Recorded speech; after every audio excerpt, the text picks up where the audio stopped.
Reason why I'm making this video is because I sued Anthony Fantano. Proudly portrays that he is a violent ex-felon on the internet. But the reality is, it makes me happy. Me long to come to the determination, my own personal opinion, that this guy sucks. And my lawyers told me there's a small chance you will win this.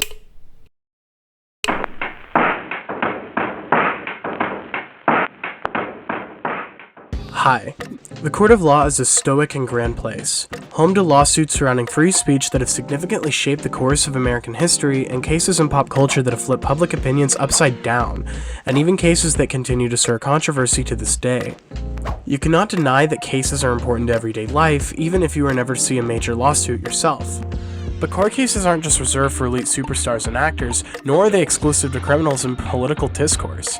Court can show up at the doorstep of the most unlikely places, sometimes at the home tab of your favorite video streaming site, YouTube.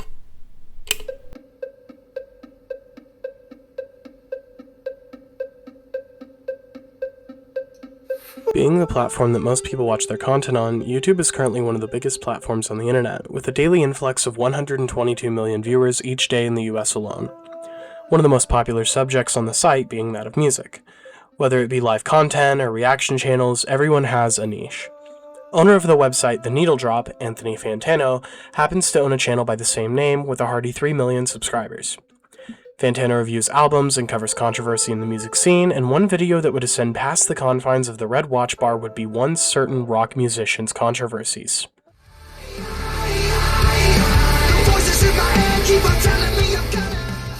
Frontman and lead singer of rock band Falling in Reverse, Ronald Radke is a singer who is all too familiar with uncomfortable press.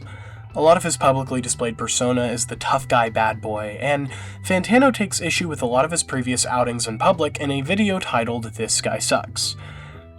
Radke's issues with this video were that it displayed things that were old news and had already been addressed in his opinion. This all led to Ronald Radke suing Anthony Fantano for defamation.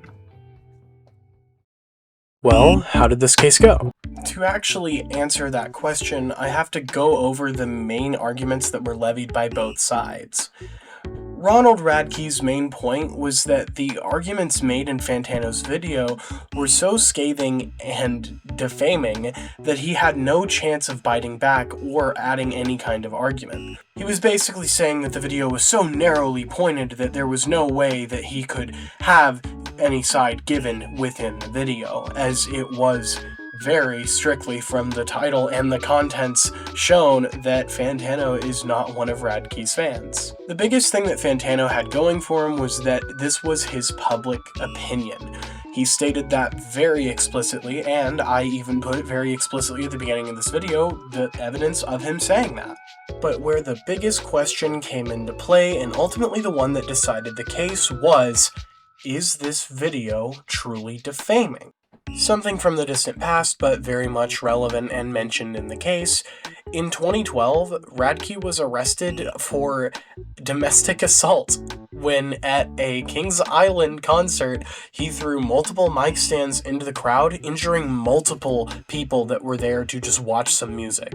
Like many other parts of the case, Radke had addressed and responded to these issues, and all of the controversies mentioned he had responded to in some shape or form, and whether or not those were flattering responses or showed the best self that he wanted to put out there, those were responses that were already publicized.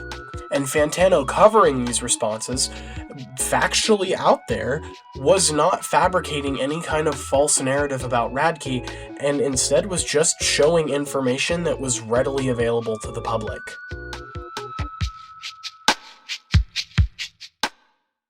Anti-SLAPP legislation protects individuals from lawsuits intended to intimidate and silence them for exercising their First Amendment rights. This being applied to the Radke v. Fantano case showed that Fantano's explicit opinion about Radke was protected as First Amendment speech, and Fantano won with Radke having to pay his legal fees. And now for my more personal opinions on this case.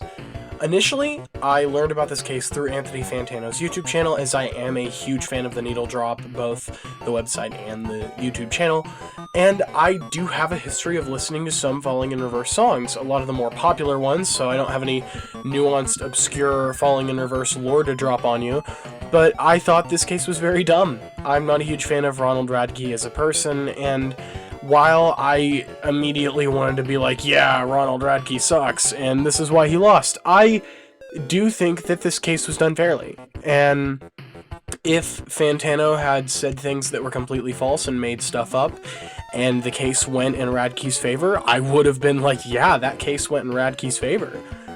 But through coincidence of me just happening to not really care that much for Radke as a person, I really enjoyed going over this case, and I really enjoyed making this video summing up my thoughts on the case and condensing the case down to a more consumable format to pair well with my initial essay.